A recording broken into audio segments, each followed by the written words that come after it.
Baseball may be America's favorite pastime, but it's not all home runs and glory. It has given us legendary players and unforgettable heroes, but it has also seen its share of heart-stopping moments. From Tony Kigliaro's devastating fastball injury that shattered his cheekbone and derailed his career, to Ray Chapman's tragic death after being struck in the head, baseball's history is marked by moments that shook the sport to its core. These chilling incidents remind us that even under the bright stadium lights, danger is never far away.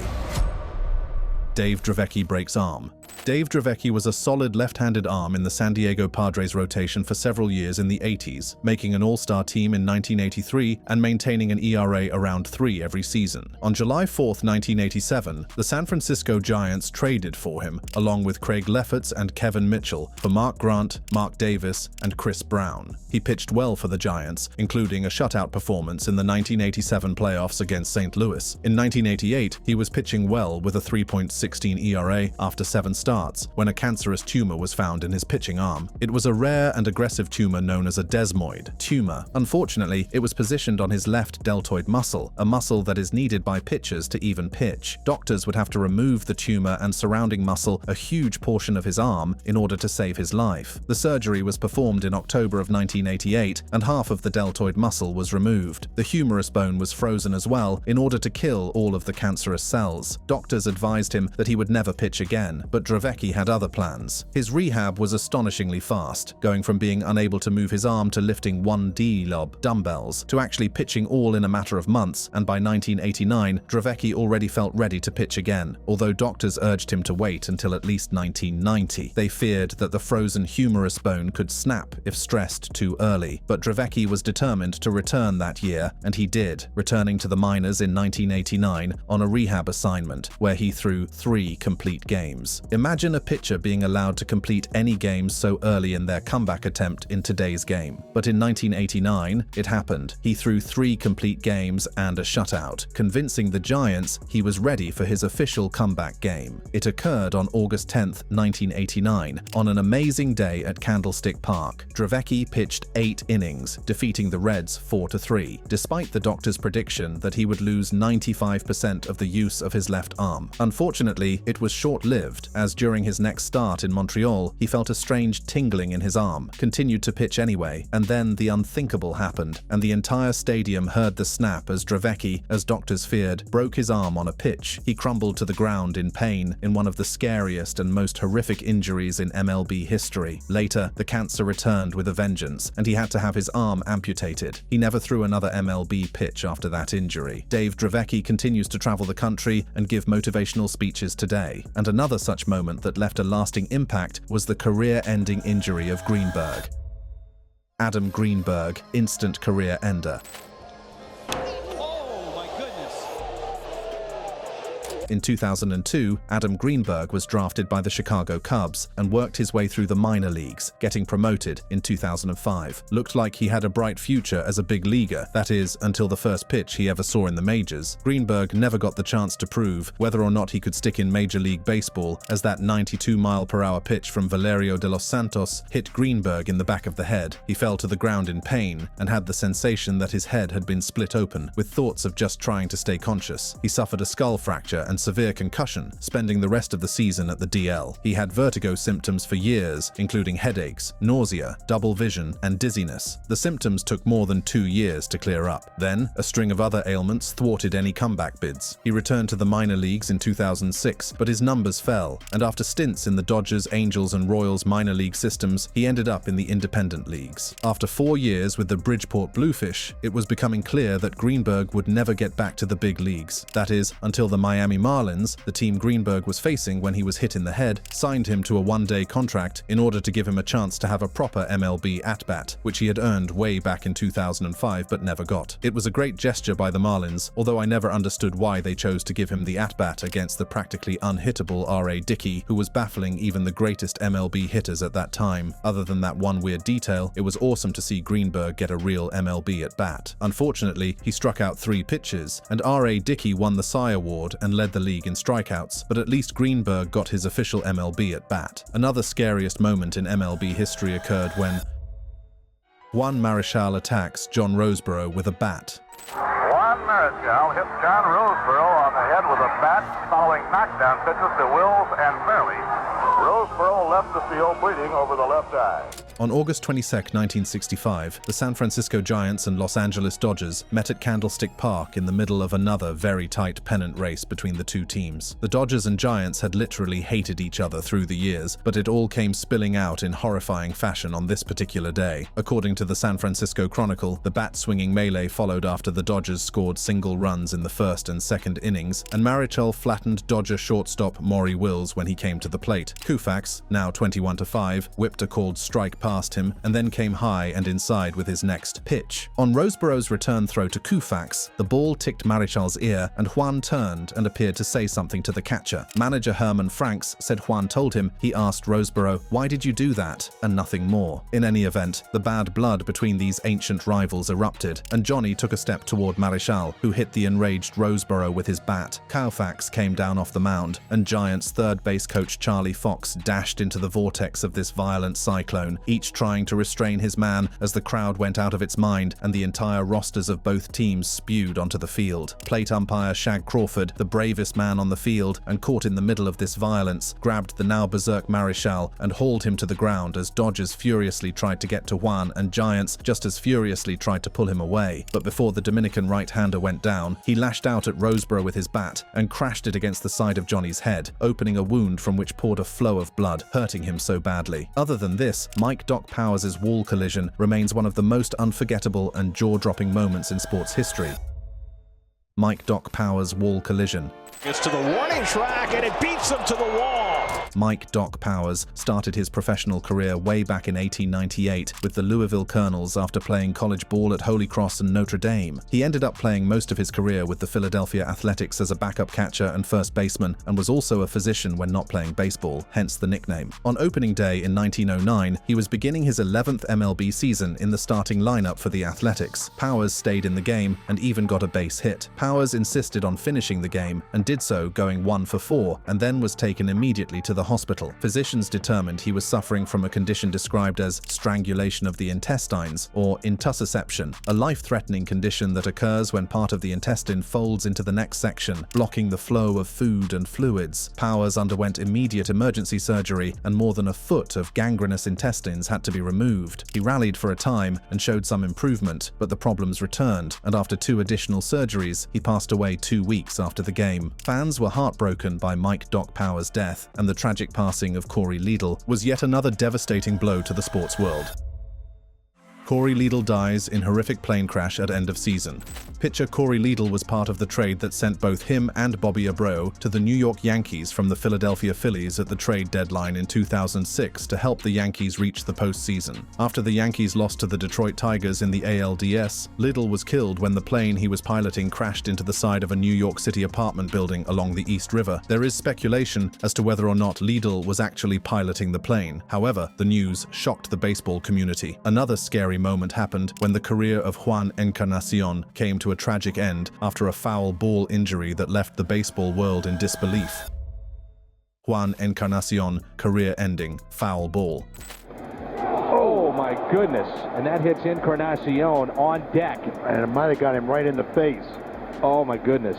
Two-time World Series champion and 11-year veteran Juan Encarnacion's career ended without notice in July of 2007 while he was waiting to bat in the on-deck circle. Teammate Aaron Miles hit an absolute rocket toward Encarnacion, who had his eyes elsewhere at that moment. The baseball smashed his left eye and he fell to the ground, remaining still for several minutes as the crowd went silent. He eventually got up and waved a stretcher away, leaving the field with the assistance of Jim Edmonds. The Cardinals rallied that inning and won the game, making Tony La Russa the winningest manager in Cardinals history, but he was not in the mood to celebrate after the game after what had happened. The line drive caused a fractured bone and the immediate end to Encarnacion's 2007 season. As it turned out, it was the end of his career as his eyesight never fully recovered and he never played professional baseball again. The next horrific moment in MLB history occurred when Ray Chapman was hit in the head. On August 16, 1920, Ray Chapman was taking an at-bat at the Polo Grounds, facing Yankees pitcher Carl Mays. Mays was known as a beanball pitcher who liked to throw inside. Hitters did not wear helmets. This led to a tragic situation in which Chapman did not pick up the high and in pitch from Mays and was hit so hard in the head that Mays thought it hit the end of Chapman's bat. He fielded the ball and threw to first. Meanwhile, Chapman crumpled to the ground. The crowd went silent as medical personnel rushed to assist the batter. Chapman briefly regained consciousness and made it to his feet, but collapsed before reaching the clubhouse. Chapman's skull was broken and doctors operated on him throughout the night. He initially survived the surgery, but then passed away later in the morning. At first, much outrage was placed towards Carl Mays with demands that he be banned, but he insisted the ball was wet and simply got away from him, also saying, "It is the most regrettable incident of my baseball career. I would give anything if I could undo what has happened." He went into seclusion for about 10 days before rejoining his team. The death of Ray Chapman had an enormous impact on the future of the game, as spitballs were banned along with scuffing or altering the baseball in any way. Baseballs hit out of play were not used again, and the live ball era was introduced. Helmets eventually became the norm and are now required to be worn by all batters and base runners. Fortunately, no other player has been killed from an on-field injury since Ray Chapman. Ray's death was a shocking moment in MLB history. Tony Kigliaro nearly loses life from Jack Hamilton pitch. On August 18, 1967, Boston Red Sox right fielder Tony Kigliaro was at the plate, ready to face California Angels pitcher Jack Hamilton. Kigliaro had already gained fame, becoming the second youngest player in history to reach the 100 home run mark. However, on this night, Kigliaro's life was drastically changed in a horrifying fashion. Tony C was hit just under the left cheekbone by a Hamilton fastball. Kigliaro suffered a linear fracture of the left cheekbone and a dislocated jaw with severe damage to his left retina. Kigliaro was also told by doctors that if the ball had hit him 3 inches higher, he would have become the second player ever to have died from a pitch to the head. Kigliaro missed the rest of the season and his only chance at a World Series, and then sat out the 1968 season as well. Fast forward to another tragic moment in baseball history. Tai Cobb beats up one-armed fan. On May 15, 1912, Detroit Tigers outfielder Tai Cobb was clearly over the top. During a game in New York, Cobb was being constantly heckled by Claude Luca, a fan attending the game. Cobb warned New York Highlanders manager Harry Wolverton that if the fan wasn't dealt with, Cobb would deal with him personally. The Highlanders took no action. In the 6th inning, after getting encouragement from teammates Jim Delahanty and Sam Crawford, Cobb went into the stands and proceeded to assault Luca after he called Cobb a racial epithet. The problem was that Luca was handicapped, having lost one hand and 3 fingers on another hand in an industrial accident. When fans tried to stop Cobb by telling him Luca was handicapped, his reply was, "I don't care if he got no feet." While Cobb's actions were undoubtedly embarrassing, Delmon Young's behavior went even further, surpassing the shock factor. Delmon Young flips bat at home plate umpire. He says a word or two, and now he's been tossed from the game. Well, Delmon just threw his bat, and the bat hit the umpire.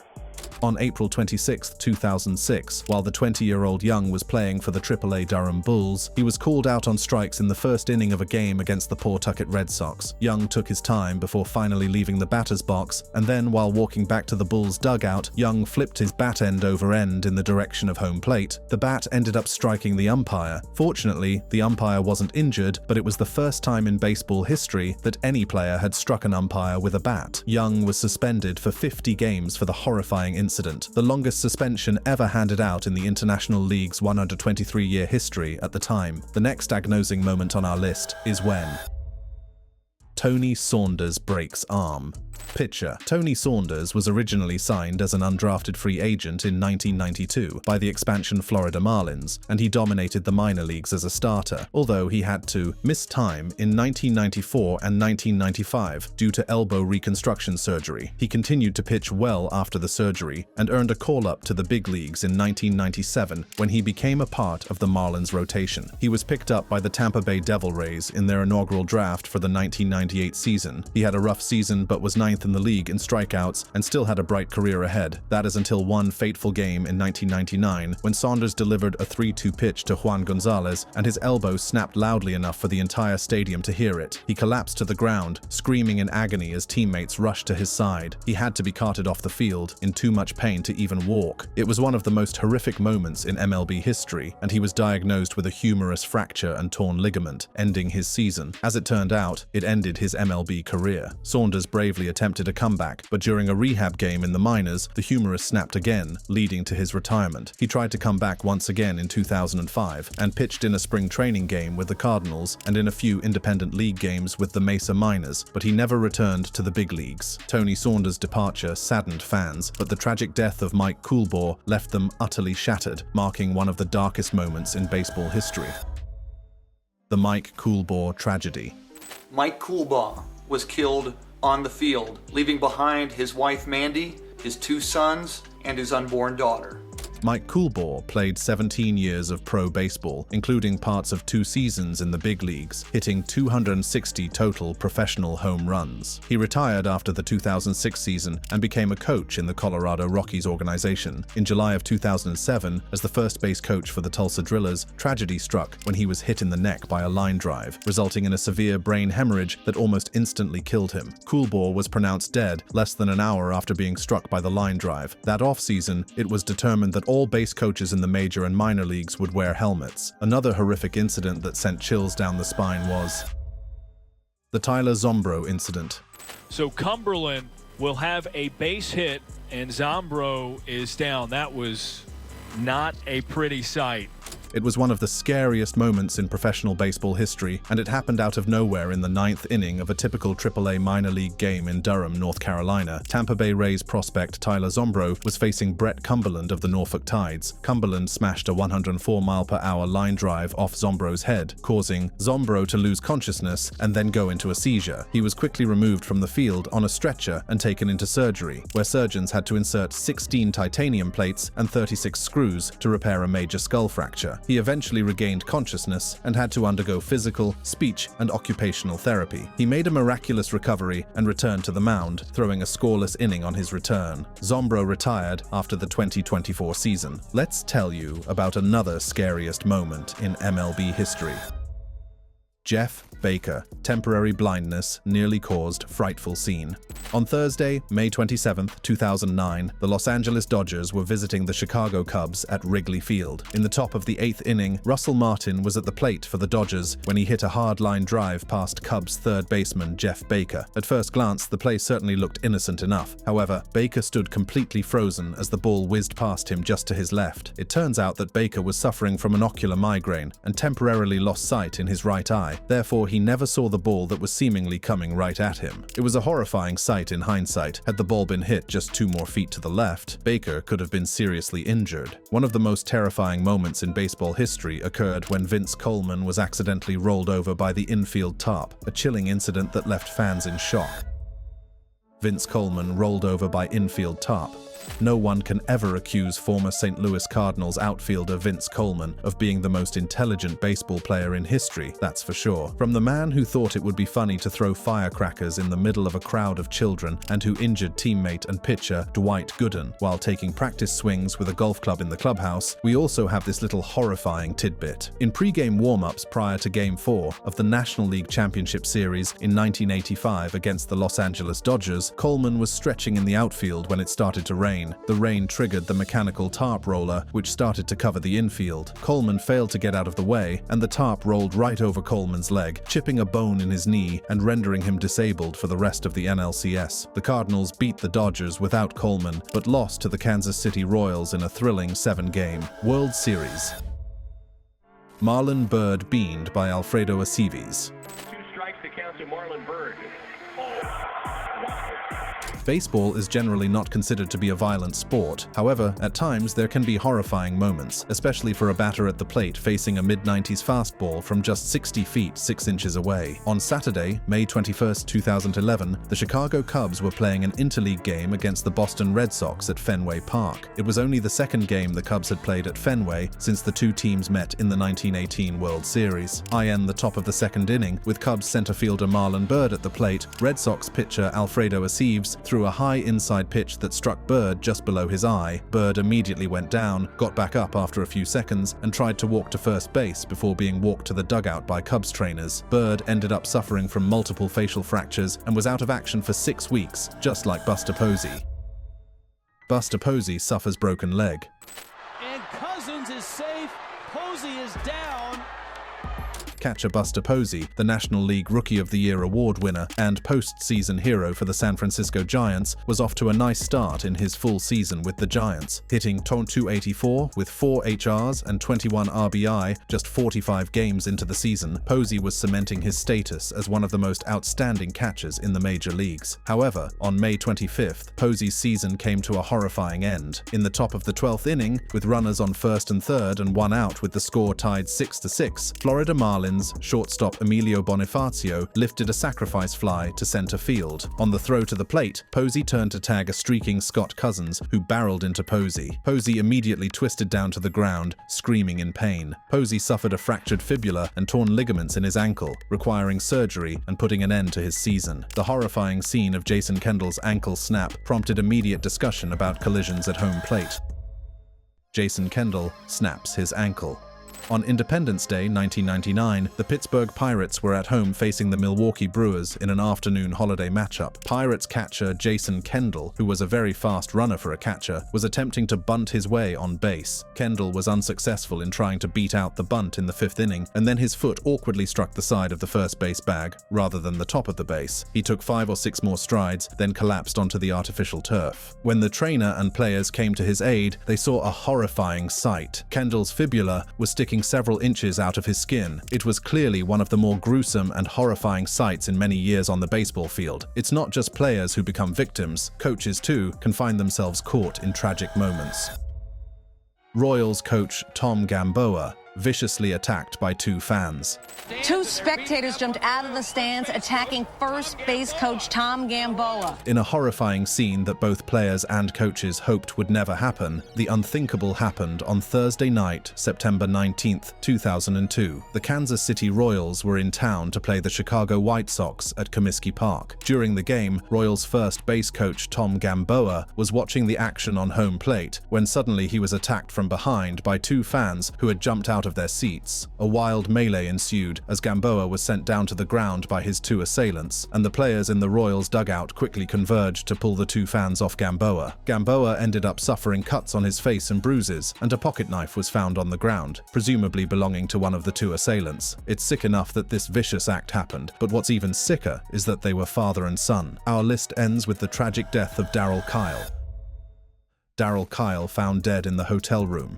St. Louis Cardinals starting pitcher Daryl Kyle had plenty of reason for optimism in late June 2002. Winning 36 games in his first 2 seasons in St. Louis, including a 20-win season in 2000, Kyle was fresh off a victory over the Anaheim Angels in interleague play, allowing just 1 run on 6 hits over 7.2 innings. 4 days later, the Cardinals were scheduled to play a day game against the Chicago Cubs at Wrigley Field. Shortly before the game started, Cardinals officials noticed that Kylie had not yet arrived at the ballpark. After calling the hotel to check on Kyle, hotel officials entered his room to find him on the bed, dead of a heart attack. The Cardinals were shaken to the core, and the afternoon game was cancelled. When the Cardinals clinched the National League Central Division later in the season against the Houston Astros, Cardinals slugger Albert Pujols carried Kylie's jersey on a hanger with him during the team's celebration. These scariest moments in MLB history remind us how unpredictable and dangerous the sport can be. Which moment shocked you the most? Share your thoughts below, and don't forget to click on the cards on screen for more fascinating videos.